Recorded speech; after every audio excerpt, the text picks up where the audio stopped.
Estamos en el estudio Henry Chiloyola con Gisela Caputo, que es concejala bahiense, fue docente de la Universidad Tecnológica Nacional, inició su militancia en el radicalismo, la tuvo como titular de la Juventud Radical, después del comité de la Unión Cívica Radical aquí en nuestra ciudad.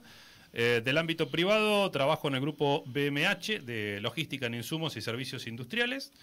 Luego de eso, ya con más responsabilidad en cargos públicos, ¿no? A partir de 2016, la Coordinación Regional de Políticas Socioeducativas en la Dirección General de Cultura y Educación. Luego pasó a la Dirección General de Prevención del Delito y Participación Ciudadana de la Secretaría de Seguridad del municipio. Por allí, si no recuerdo mal, ya pasó a las filas del Ritondismo. Claro, exactamente.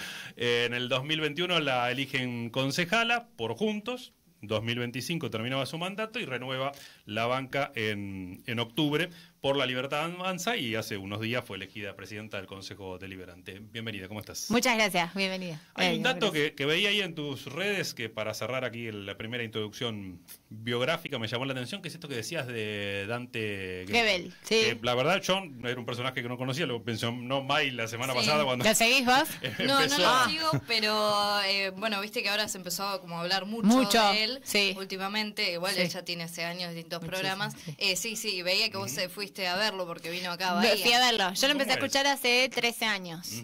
En un momento bastante delicado de mi vida, y estaba muy triste, qué sé yo, y así un día en la tele escucho su mensaje. Él es un pastor evangélico. Y ahí empecé a conectar, y a partir de ahí todos los domingos, a veces de forma más continua, es un poco más al día, depende, pero escucho sus... lo que en la Iglesia Católica serían misas, ellos son reuniones, claro, pero que comparten la palabra de Dios. Él está en Estados Unidos, arrancó primero en la Catedral de Cristal y ahora en el River Arena. Y la verdad que para mí, yo siempre de chiquita me llevaron en realidad a la Iglesia Católica. Entonces, bueno, confirmación, comunión, todas esas cosas. Pero nunca conecté ni con la iglesia, ni con Dios, no. Después fui muchos años bastante atea, bastante rebelde y demás, hasta que llegué como a Dante, que tampoco fue casual. Una de mis mejores amigas de secundario es evangélica, sus papás eran pastores también de la iglesia.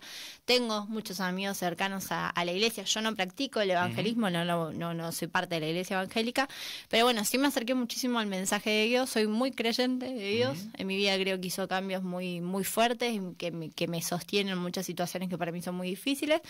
Y bueno, y a Dante lo sigo por eso, porque tiene una forma para mí muy disruptiva, muy crítica también respecto a las religiones en general, y particularmente con la evangélica también, lo cual hace que me hace más atractivo ese mensaje, ¿no? Como que no es una cosa así de que vos participás en la iglesia para ser, digamos, siendo santo y que no tenés pecado y como que estás totalmente limpio, sino que al revés, la gente rota somos las que necesitamos de ese acompañamiento de Dios, que lo buscamos y lo encontramos en él. Así que sí, lo sigo mucho, y cuando vine a Bahía para mí era tremendo, porque durante 13 años fue a través de una pantalla, así que sí, fue muy lindo. ¿Y cómo llevas tu fe con la política y la función pública? Y la verdad que, bueno, es algo que ahora se dio bastante, creo que por lo de antes que me empezaron a preguntar, sino es algo que yo no digo de por sí, no porque lo oculte, sino porque, bueno, también el tema de las religiones a veces es como medio tabú y esas cosas yo no lo oculto, pero me pareció que estuvo bueno cuando empezaron a preguntar. Y lo llevo, para mí es parte de mi vida. Ya desde hace 13 años, como te digo, es un sostén en un montón de situaciones difíciles, extremas, un ambiente que es muy difícil. Para mí él es guía, es eje rector en un montón de situaciones, equivocándome, por supuesto, porque de nuevo, no es que para mí quienes creemos en Dios somos santos, ni no tenemos errores, ni tal, del contrario, pero sí tenemos algo, una fe en algo más, que en este caso es Dios, que nos equilibra. ¿Y qué opinas de lo que se habla hoy de una supuesta o eventual candidatura de No sé, vos sabés que justo ayer él, porque como te digo está todos los domingos, dijo que en la Argentina muchos periodistas estaban con muchas fake news y planteando situaciones que él ya y su equipo de comunicación se encargó de desmentir. Bueno, pero igual la presentación creo que como es... Presidente. No conozco, pero más o menos va por ahí, ¿no? La hace también en otros países de Sudamérica, sí, lo hacen varios países. El año que viene va a estar en Uruguay, en Cuba, en Perú, sí, lo hacen en varios países. Arrancó por Argentina. Él en sí siempre fue un pastor muy, los primeros, él llenó varios Grand Rex con jóvenes, un pastor que movilizaba muchísimo a los jóvenes antes de irse a Estados Unidos. O sea que siempre tuvo toda esta cuestión de carisma, de multitud y demás. Él es muy crítico en sus presentaciones los domingos, es muy crítico de la política en general y particularmente de algunos candidatos, así como Milei, de presidentes como Milei, como Trump. Se le nota que tiene una postura un poco diferente, pero en general con todos. A la misma vez igual lo ha acompañado mucho al presidente de Salvador, Bukele. Sí. Lo ha acompañado muchísimo, de hecho cuando él asumió fue, o sea que no creo que tampoco se dé a cuestiones de derecha o de izquierda que él apoye, sino a ideas más generales. Igual ahí van todas bastante derechas, te digo. Claro, por eso a Bukele sí, por eso te digo que es raro, porque a Trump y a Milei los critica un montón, pero sin embargo a Bukele no, por eso sería como decir, bueno, no es que es de izquierda, porque si no, no apoyaría a Bukele, pero con Bukele lo he visto que fue, de hecho creo que le dio la bendición, algo así. Y después con la cuestión del aborto también ha tenido en los últimos días. Conservador en eso. Sí, porque al ser parte de la iglesia evangélica en eso son como muy estrictos en esa situación. Bueno, Gisela, te agradecemos que hayas venido. La invitación la hicimos hace ya varios días y esto lo digo básicamente porque lo que nos interesaba retomar como charla, tal vez hoy fueron pasando otras cosas que tienen que ver también con aquella postura que vos tomaste en la votación de la fiscal impositiva, pero un poco era ir redondeando o seguir un poco el debate que abrió la propuesta del Ejecutivo de la sobretasa a las empresas del polo.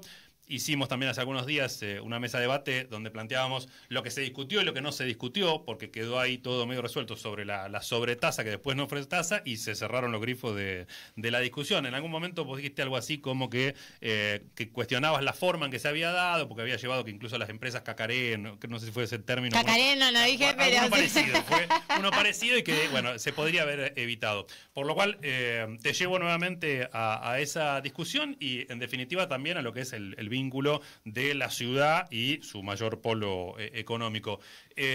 Si querés sintetizar, ¿cuál fue tu postura respecto de esa propuesta?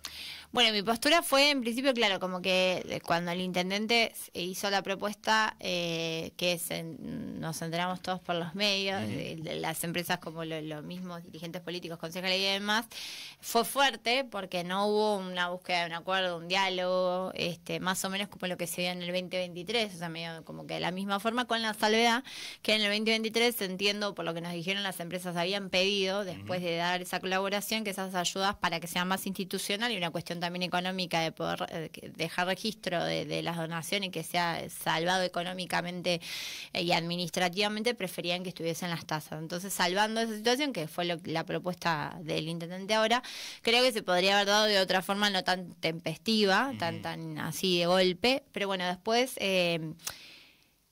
en sí mismo, de que las empresas de la industria química y petroquímica, que son industrias muy particulares, o sea, son 6 empresas, no es a todas las industrias ni a todas las empresas de la ciudad, me parecía que estaba bien, es que era un pedido razonable, considerando que son empresas que hace 30, 40 años que están en la ciudad, que están emplazadas, porque después empecé a escuchar muchas cosas de mucho desconocimiento. Por ejemplo, las empresas se van a levantar y se van a ir, no van a venir más inversiones de ese tipo, digo... Uno, para decir eso, tiene que entender cuál es el esquema de esas empresas. Son empresas, como dije, industria química y petroquímica, no se instalan en cualquier ciudad. De hecho, acá costó muchísimo que pudieran tener...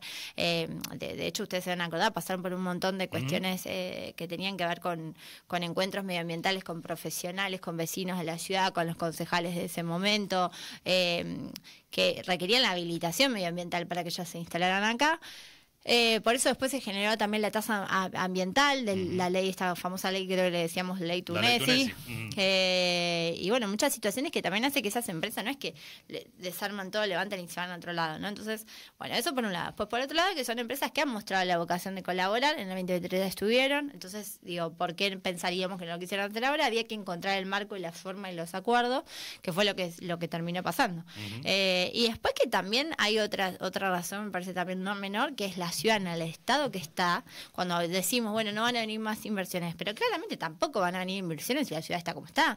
O sea, porque ¿quién quisiera invertir en Bahía Blanca si tenemos todas las calles rotas, destrozadas, no hay trabajo, la situación medioambiental es delicada? O sea, es todo un combo. ¿Por qué alguien quisiera venir a instalarse acá? Tampoco. Entonces hay que generar también un clima de una ciudad un poco más amigable para las inversiones. Y en ese sentido las obras son claves, porque mucha de esa gente, estas obras van a llegar a 21 barrios, son 13 obras.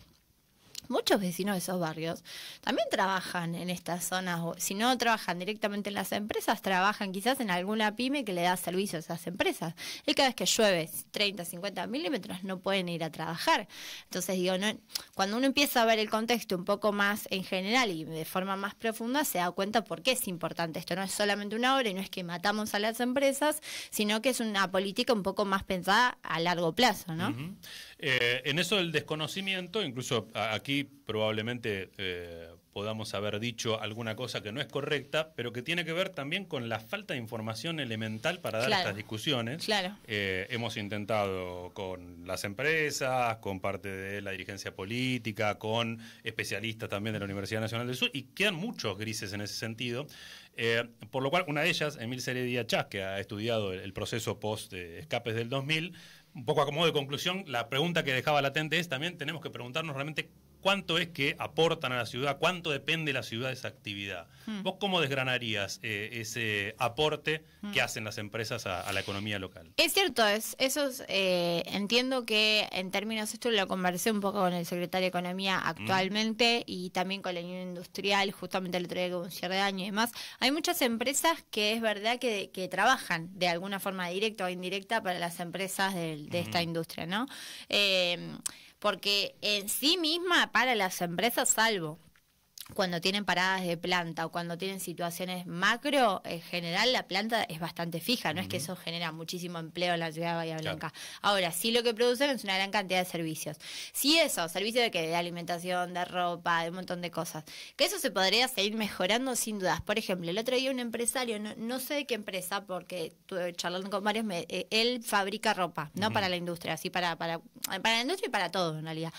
Y me decía que hay un tema que revisar en Bahía, ya me lo han dicho varios, que tienen que ver con el compre local. Sí. Cuando se sacan las licitaciones, no generalmente, ganan empresas de otros lados de Neuquén, por ejemplo, se compite muchísimo, de Mar del Plata, creo que también, de otras ciudades de la provincia, no priorizando las empresas de Bahía Blanca, y sobre todo también ciudades de otras provincias que tributan de forma diferente. Entonces, eso va en desmedro de las empresas locales, incluso para este tipo de industria. Entonces, son cosas que yo creo que aprovechando que están instaladas acá, deberíamos revisar, no para obligarlas que sí o sí tengan que comprar acá, pero por lo menos en porcentaje. Digo, no sé, hay muchas cosas que creo que se pueden pensar y sí tener claro eso, sí, cuánto es lo que yo desconozco, cuánto es en términos porcentuales, cuánto es la retribución económica que deja en la ciudad. Sí, lo que te puedo decir es que la tasa ambiental es bastante importante. Pero la tasa ambiental viene a cumplir una función que ellos mismos generan, digamos, es el control a partir de los escapes del 2025 que financian un sistema para controlar lo que contamina. Exacto, pero de esa tasa... No es una ganancia para la ciudad.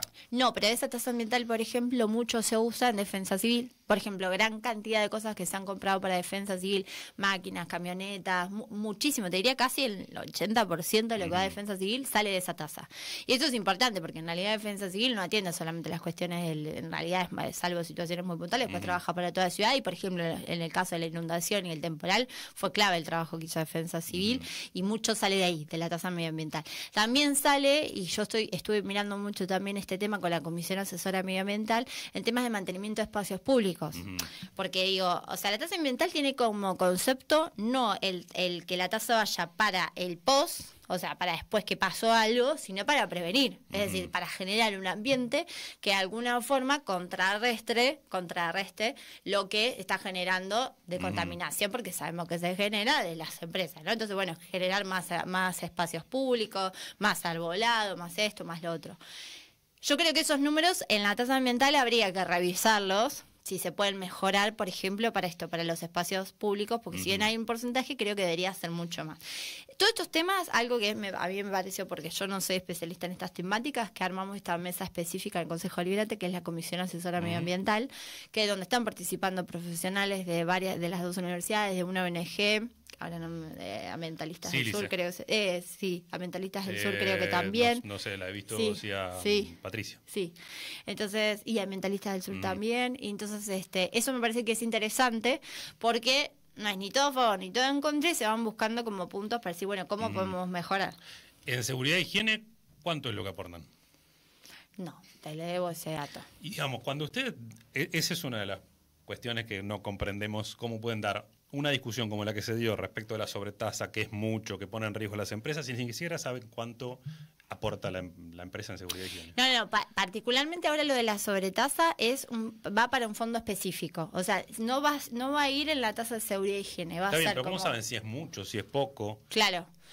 Bueno, por eso, yo nunca dije ni que era mucho ni que era poco, yo lo que dije es necesario. Yo creo que la discusión que dimos, por lo menos algunos concejales ahora, fue al revés. Nosotros lo que dijimos es, acompañando la propuesta del Ejecutivo, que calculaba que para esas 13 obras se necesitaba ese presupuesto, en función a ese presupuesto se le pidió a las empresas, ¿entendés? No es que se le pidió a las empresas y en función a lo que podía darnos se pensaron las obras. Fue al revés, se dijo, mínimo para arrancar, en la ciudad se necesitan estas 13 obras para estos 21 barrios, que está Cerri, está Guay y barrios de la ciudad. Para eso se necesita esta cantidad de plata. Entonces eso... Sí, entiendo que el municipio lo tiene porque de alguna manera saca la cuenta de que de 8 hay que llevarlo a 20 para juntar 27.000 y pico y hacer la obra. Pero bueno, es todo el gris con el cual discutimos estos temas. La parte de provincia, por ejemplo, ingreso bruto, ¿pagan o no pagan? Porque vuelvo a lo mismo, las empresas sí pagan, sí. ¿Cuánto pagan? Porque, por ejemplo, Rodolfo López, el exintendente, nos dice, no hacen ese aporte. Economistas que hemos consultado no pueden acceder a ese dato. Salaberry nos dijo entre el 3 y el 5. Imposible saber entonces... ¿Por qué le dijo que no pagaban? Sí, todas las estaban exentas desde el momento de la instalación o... Por beneficios. Sí, beneficios fiscales. Claro. No, entiendo que no. Pero bueno, todos estos datos, a ver, si usted se los puedo rastrear y pasárselos, te lo agradeceríamos muchísimo. Pero bueno, esto incluso acá, a cada quien que podemos se lo preguntamos, no es una cuestión individual, sino que nos parece mucho más seria en términos de quiénes están discutiendo. Por supuesto, pero aparte, es un dato que, sacándolo de los impuestos provinciales, que eso por ahí no necesariamente estamos, o sea, el municipio tiene que tener esos datos abiertos, pero las tasas de seguridad e higiene de las empresas, sí que es un dato que sí. Que está incluso en los presupuestos. Claro. Esto en función también de la discusión, volviendo a si es sobretasa, no es sobretasa. Por ejemplo, ahí hay una parte de la pregunta. ¿Cuál es la diferencia de que vaya como sobretasa o como un aporte extraordinario? Y lo otro es, ¿por qué no fijar una tasa acorde a lo que deben tributar comúnmente o en lo cotidiano y el Estado definir lo que hace con ese dinero? La tasa, ¿por qué una sobretasa? O sea, como esto de tasa solidaria y que se discutió, que se discutió varias veces, porque en realidad lo que se busca es que sea a un fondo específico afectado. Porque ¿qué pasó? Como te decía lo de la tasa ambiental, cuando se arrancó con la tasa ambiental, de hecho, tenía un fondo específico que tiene que ver con todas estas cuestiones. A veces las gestiones tienen la tendencia de esos fondos usarlos para otras cosas, como por ejemplo pasó con lo del fondo educativo, haciendo autocrítica, el fondo se ha usado muchas veces para cuestiones que no tenían que ver específicamente con cuestiones educativas. Entonces, considerando esas cosas que a veces atinan a hacer las gestiones para solucionar los problemas del hoy, lo urgente y no lo importante, es que se pidió que fuese específicamente para un fondo específico como las obras. No significa que terminados estos 2 años y esas obras se pueda sentar y volvérselo a replantear. Lo que quieren las empresas que esto, ¿no? Que tenga una planificación y un fondo afectado, porque si no después se terminan yendo a sueldos, al crecimiento del Estado, un montón de cosas que no se ven retribuidas en la sociedad, en obras. Claro, pero infraestructura. Como aporte extraordinario, ¿cuál es la diferencia? ¿Vos estuviste en diálogo con las empresas en este último tiempo? Yo particularmente no. En esto nosotros apelamos a que nuestros dirigentes nacionales, Cristian Ritondo y demás, estuviesen en comunicación con las empresas y con el presidente de la Cámara de Permisionarios, pero no, particularmente yo no. Sí, algo que va a ser interesante, que esto los invito a que lo sigan, porque sabiendo que tienen mucho interés en esto va a estar bueno. Nosotros aprobamos una comisión de seguimiento que va a empezar en el mes de enero, calculo, ahora justamente es parte de lo que tengo que hablar con los presidentes de bloque, cómo lo vamos a implementar, que es esto, una comisión que va a seguir cómo va a ser el aporte de las empresas y cómo eso se va a ir desarrollando en las obras. ¿En qué sentido? Son 13 obras, pero el aporte de las empresas está pensado para 2 años. Entonces, ¿cuáles van a ser las primeras obras que se van a hacer? ¿Qué qué barrios, cuál va a ser el criterio de selección de esos barrios para establecer las prioridades, y después también conocer qué empresas, si va a ser una licitación abierta, nacional, solamente para Bahía Blanca, los tiempos, bueno, hacer todo lo que implica ese seguimiento, lo vamos a tratar de generar desde el Consejo Deliberante, convocando a todos los que establecía la propuesta, así que los invito también a que en eso lo sigan desde el área de prensa. Nosotros vamos a estar comunicándolo, porque me parece que es clave para también todas estas preguntas que vos me estás haciendo. Y volviendo al tema del trabajo, digamos, vos mencionabas también muchas cuestiones vinculadas a los servicios, ¿no?, que se articulan con las empresas, pero otro de los temas, ahí también lo traigo a Favaro, que en su momento durante el linerismo dice, también intentamos que haya algún encadenamiento productivo con las materias que se generan. Claro. Y eso tampoco se logró en 40 años de polo petroquímico. Sí. Se siguen anunciando inversiones. ¿Se plantean ustedes de la dirigencia cambiar esas condiciones, hacer algo que en todo caso promueva otro tipo de laburo? Mira, yo como te digo, lo he hablado con algunas empresas locales, esto para ponerte otro ejemplo y para salir de lo de las industrias químicas y petroquímicas, para entender que es algo que está pasando a nivel comercial e industrial en toda la ciudad. La otra vuelta tuve reuniones con empresas hormigoneras de la ciudad. Entonces, analizamos todos los temas que tenían que ver justamente con los procesos que eso implicaba y el control de esos procesos, etcétera. Y ellos me decían, lo hicimos esa reunión con la Comisión de Obras del Consejo Deliberante, y ellos me decían que muchas veces, de nuevo, también están en desventaja cuando se sacan licitaciones, incluso para este tipo de empresas u otras que hacen construcciones grandes, porque vienen empresas de Neuquén, se instalan, se quedan el tiempo que lleve la obra y se van y listo.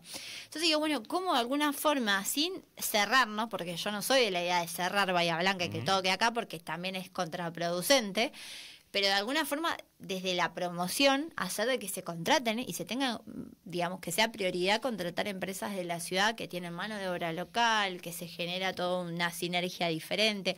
Entonces, estos días le preguntaba a uno de estos empresarios que me trasladaban esta situación y digo, bueno, pero ¿qué pensás que falló? Porque yo el compre local lo vengo escuchando desde que yo soy pendeja, desde los 19 años que me metí en esto, lo he escuchado siempre en la dirigencia. ¿Dónde está la falla? ¿Por qué no se puede avanzar?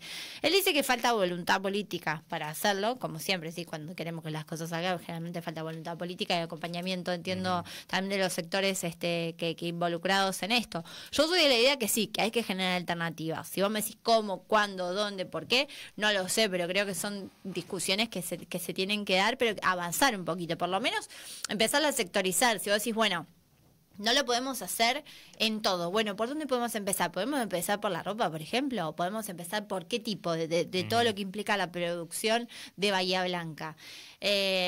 También creo, la otra vez hablaba con los jóvenes de la Unión Industrial en este mismo sentido, y decía, bueno, necesitamos también tener un brief, una propuesta, una carpeta, más allá de la industria química y petroquímica de la ciudad. ¿En qué nos caracterizamos? ¿Cuál es la característica comercial de Bahía Blanca? ¿Qué somos buenos? Porque eso hay que salirlo a vender también afuera. Digo, afuera salir a vender es decir, para traer más inversiones, ir a las embajadas. La Argentina tiene muchísimas embajadas internacionales. Ir y decir, bueno, mira, en Bahía somos muy buenos haciendo, no sé, yerba mate, qué sé yo, pero ¿qué? ¿No? Eso no sé si también está tan claro. Capaz que sí, estoy siendo muy ignorante, no lo sé, pero es algo de lo que me voy a empezar, una de las agendas que tengo como para meternos más en el Consejo. Y hay otro tema, y que te puedo interrumpir todo lo que quieras, pero ahí que no quiero que se me vaya. Todo lo que tiene que ver con la tecnología, por ejemplo, en el Consejo Deliberante, fíjate qué tan anclados institucionalmente estamos, que no hay ninguna comisión de innovación tecnológica, de uso de tecnologías. Ahora, hace poco también hicieron... Apenas anda la página web. Bueno, sí, encima, un desastre. Pero digo, van a empezar a entrar proyectos de este tipo, que donde las empresas empiezan, o el mismo Estado empieza quizás a evaluar cuestiones que tengan que ver con el uso de la tecnología, la inteligencia artificial y demás. Y no tenemos ningún espacio en el Consejo que hoy esté como ya por lo menos institucionalmente pensado para discutir eso. Y me parece que también es importante, Están escuchando a Gisela Caputo, hablaste de empleo, me gustaría un paréntesis por lo menos para conocer tu opinión respecto a la reforma laboral. Creo que es muy bueno que en la Argentina estemos dando estas discusiones, en movida a eso. Creo que una ley laboral que desde el año 70 es necesario, obviamente era otra Argentina, entonces es muy necesario que la demos a discusión. Yo vengo de un partido, yo empecé a militar en el radicalismo. Así que yo tengo una idea de los sindicatos, que son esos espacios de defensa del trabajador. Yo no estoy en contra de la sindicalización, ¿no? ¿En qué sentido? Y esto voy a hacerlo lo más clara que pueda. Los derechos del trabajador alguien los tiene que defender. Ahora, lo que pasó en la Argentina, en estos últimos 30, 40 años también de democracia, es que vimos que los sindicatos, los sindicalistas, sí, ni siquiera los sindicatos, los sindicalistas, las cabezas de los sindicatos se enriquecieron a costa de perjudicar a los trabajadores.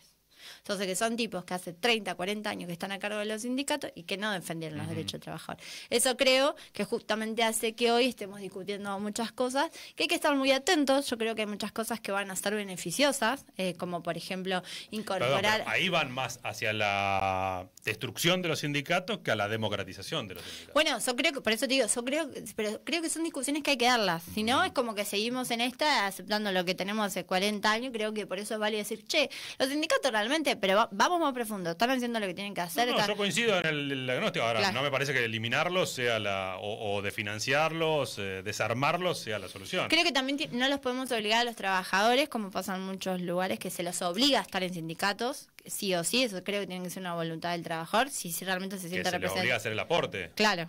Bueno, pero también reciben el beneficio de la paritaria, digamos, cuando...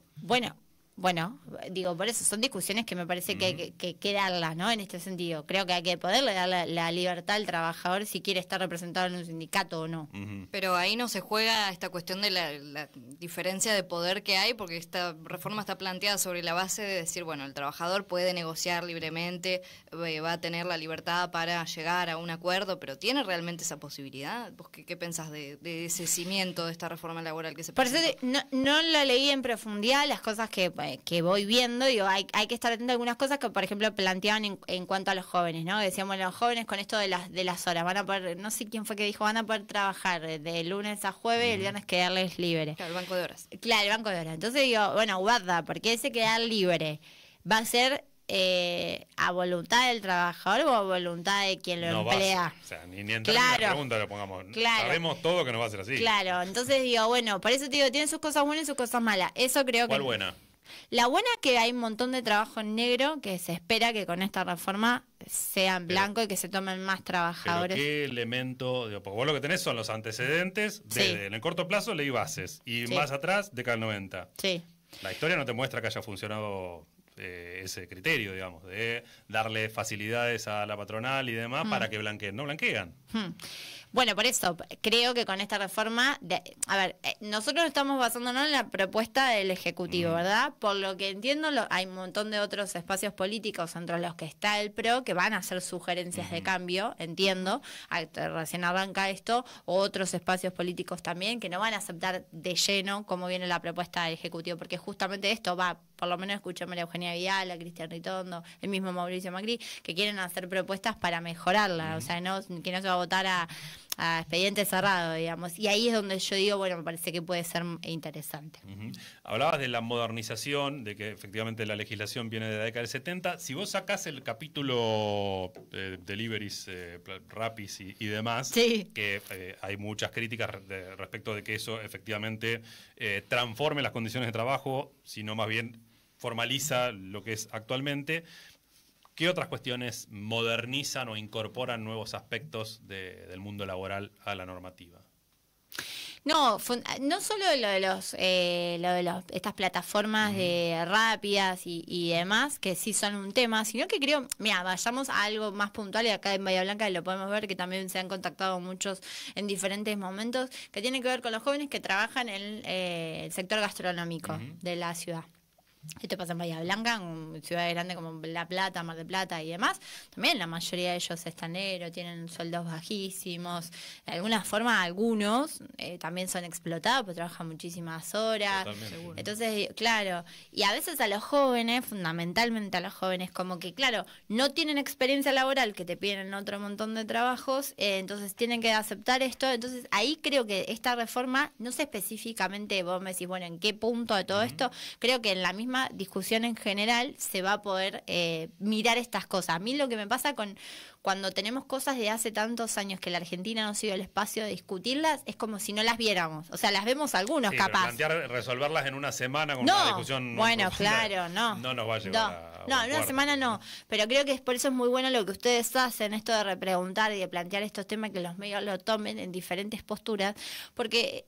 si el Estado no ve esas cosas, si la gente que lo sufre sí lo ve, pero ¿cuántos se saben lo que están pasando hoy los jóvenes? Capaz que vos vas a tomar una birra, a comer algo, no sabes que el pibe está re explotado y que no tiene otra que aceptar ese trabajo porque no hay otra cosa, porque no tenía experiencia, por recién terminó el secundario o ni lo terminó. Entonces me parece que eso es importante, dar esa discusión en profundidad y repensarnos en ese sentido. Gisela, ¿en qué momento está la alianza entre el PRO y la Libertad Avanza? Bueno, vos renovaste tu banca, ¿no? A partir de esta alianza electoral, después, bueno, sucedió toda la discusión acá en el Consejo, todo lo que estuvo pasando, pero ¿en qué momento está hoy y cuáles son esos puntos que por ahí se rompieron, ¿no? Para que la situación esté hoy donde está. Yo creo que esos puntos se rompieron fundamentalmente en dos circunstancias. La primera fue cuando yo dije que íbamos a tener bloque PRO, que desconozco porque se rompió. Capaz que, yo siendo un poco a veces sarcástica y no, digo, capaz que alguno pensó que iba a ser mi jefe político, los de la Libertad Avanza, y dijeron, che, bueno, Gisela... La verdad que mi jefe político es Cristian Ritondo y es el PRO de los dirigentes del PRO. Nunca jamás di a entender que ningún dirigente, ni local, ni regional, ni provincial, iba a ser mi jefe político. Yo esa lista la integré porque por mí pidió el PRO provincial, el PRO nacional, específicamente Cristian Ritondo, y porque lo que se hizo en Bahía Blanca se hizo en un montón de ciudades de la provincia, se hizo en la provincia con diputados provinciales, se hizo en Nación con candidatos a diputados nacionales. Nunca se dudó de ninguno de ellos su identidad con el PRO. Entonces no sé por qué acá se lo tomaron así, por qué reaccionaron así cuando yo dije que en el Consejo Liberante iba a haber un bloque PRO. Porque la Libertad Avanza es un partido y el PRO es otro partido. Yo no me fusioné, no me afilié a la Libertad Avanza, como hubo otros que sí. Digo, por nombrarte, el diputado provincial, Fernando Compagnoli, claro, que estaba en el bloque del PRO, se fue del bloque del PRO hacia la Libertad Avanza. Eso sí es un pase, él es de la Libertad Avanza, no es más del PRO, y está perfecto. Yo no critico la política es muy dinámica, uno a veces se siente referenciado por un dirigente, por una propuesta política, a veces por otra. Digo, yo no cuestiono eso. Lo que digo es, yo nunca dije ni di a entender que era de la Libertad Avanza ni que seguía a pleno Javier Milei. Hay cosas que comparto y hay cosas que no, y siempre fui clara, tan clara que fui la única candidata ocupando el tercer lugar de esa lista que hizo campaña, porque a usted no sé si les habrá pasado, pero han llamado muchísimos candidatos del 1 al 6, nadie daba notas, nadie salía, nada. Yo lo hice, y de hecho lo hice tanto que fui muy crítica de esta gestión, que lo sigo siendo, pero mi forma de criticar es, che, esto está mal, lo veo mal, por esto, vamos a corregirlo con esta otra cosa, ¿entendés? Lo hago público, lo hago interno, lo hago en todas formas. Esa fue la primera diferencia. La segunda fue, obviamente, con la discusión de las tasas. Tanto la sobretasa a las empresas o la tasa solidaria como la otra tasa. Lo de las empresas, si ustedes se fijan, ellos lo primero que hicieron todo fue, no, las empresas no se las puede tocar, qué sé yo, saltaron como locos, defendiendo a las empresas. Eso fue lo primero que ellos hicieron. A diferencia de eso, nosotros lo que hicimos fue callarnos la boca y trabajar para lograr un acuerdo, porque entendíamos que era necesario. No es que dijimos, no, a las empresas no se las tocan, no. Llamamos a nuestros dirigentes nacionales, dijimos, necesitamos que se involucren en esto, ayuden, porque esto lo necesita la ciudad. Las empresas necesitan acuerdos, necesitan que esto tenga un seguimiento, necesitan que haya un diálogo y demás, ayudemos para que esto se dé. Listo, trabajamos en eso. Y la otra tasa, porque la verdad que la otra tasa tiene el concepto liberal más fuerte de esto que ellos sostienen, es el Estado se tiene que correr cada vez más. Espérate, porque esa es la última pregunta que yo quería dejar y quiero subrayar esto. La otra tasa, estamos hablando de la tasa que era el ALC, ABL antes eso. Y demás, que ahora va a ser servicios urbanos. Me interesa porque en poquitos días vamos a empezar a recibir seguramente las boletas con lo que acaba de aprobar el Consejo Deliberante. Y eso quedó supeditado efectivamente a la cobertura del otro tema. ¿Es un tarifazo? ¿No es un tarifazo? ¿Cómo? No, y te explico por qué.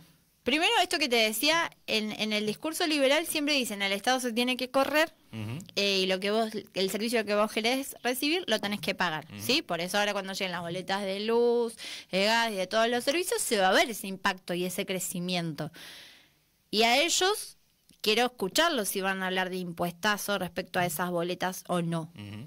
Porque ese impacto va a ser grande, porque el Estado saca los subsidios. Lo mismo que con la zona fría. Digo, nosotros, como concejales del PRO, los dirigentes de nuestro partido a nivel nacional, están pidiendo y pidieron que la zona fría no se les haga Bahía Blanca. Estos, los libertarios, tampoco laburaron sobre eso. Entonces ahí es donde yo empiezo a notar las incoherencias en su discurso. Eso se vota en estos días en el marco del presupuesto nacional. Claro. ¿No? Ahora, pero no, ellos ni localmente ni nacionalmente están haciendo ningún planteo respecto a eso. Entonces, ahí es donde yo empiezo a marcar muchas diferencias, porque digo, una cosa es que vos tengas un discurso y una pertenencia a un partido político, pero cuando eso empieza a perjudicar a tu ciudad y a la gente que te votó a vos, a esa gente que a ellos dicen, no, porque vos traicionaste el voto, no, yo cuido justamente de esos 50, 60 y 100% de los gallenses. Yo pienso en la ciudad cada vez que voto y hago política. La tasa de servicios urbanos, entonces, cuando ellos dicen esto, hoy paga menos de la mitad de los bahienses. Con eso que pagan, que, o sea, la otra está financiando todo el sistema, con eso que se paga se llega a cubrir el 27% de los gastos, ¿sí? Estos son números del municipio. En el 2008-2009 se llega a cubrir el 138%, y ahí fue bajando. El salto más grande, que hubo un diferencial que cayó un 20% de lo que llegabas a cubrir con eso que vos pagabas, fue en el 2022 al 2023. Post-pandemia. Sí, post-pandemia, gestión de Cambiemos. Que nunca hizo incrementos en las tasas. Siempre se mantenían, los incrementos eran mínimos. Entonces el sistema se fue financiando, tanto que se llega a cubrir solo el 30%. ¿Es un tarifazo, es un impuestazo? No, ¿por qué razón no? Porque el 80% de los bahienses va a pasar a pagar 23.000 pesos. O sea, como máximo. Nadie del 80% de los bahienses no va a pagar más que eso. ¿Hay gente que está pagando más? Sí.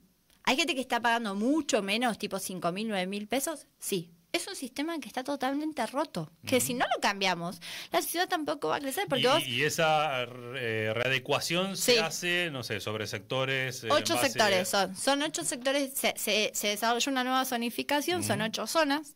Obviamente que se tiene en cuenta las zonas, digo, por ejemplo, la periferia de la ciudad, ¿no? Bueno, la periferia de la ciudad que quizás está pagando, porque a veces pensamos que en la periferia de la ciudad siempre está ese estigma también que no pagan o que se paga muy poco. Hay vecinos de la periferia de la ciudad que están pagando 11. Lo mismo que alguien que vive en 11 de abril al 300. ¿Tienen los mismos servicios? No, claramente que no. No, claramente no. Y el vecino de 11 de abril al 300, el de Caronte y la misma manzana, está pagando 30. ¿Te parece que eso está bien? No, entonces evidentemente esto lo teníamos que ordenar, porque si no, después, bueno, puedes tampoco exigirle, como muchos de ellos también decían, no, pero también hay que ver los gastos, ver el presupuesto y optimizar desde ahí. Sí, claro que sí. Y hay que ser exigente de que la recolección de residuos mejore, que sí, obviamente que sí. Pero vos también, la discusión tiene que ser paralela, no una u otra, porque si vos no financiás al Estado, ¿cómo entonces después le pedís que mejore su servicio? ¿Entendés? Y que son tasas, y esto es lo último, estos son tasas específicas, basta de decir que son impuestos, porque salen economistas, gente que tiene doctorado en economía, que son profesores de la universidad, decir que es un impuesto, que son impuestos, no, son tasas que corresponden a un servicio que te presta el Estado. Bien, uno me cae con economista, profesor de... ¿no? Uno solo. Que quiere ser intendente. Gisela, te agradecemos. Ser intendente de esta ciudad, estas discusiones hay que darlas. Por eso yo digo, démosla, pero démosla sin mentirle a la gente. Te agradecemos que hayas venido y la seguiremos en... Me encantó, muchísimas gracias. Gisela Caputo, presidenta del Consejo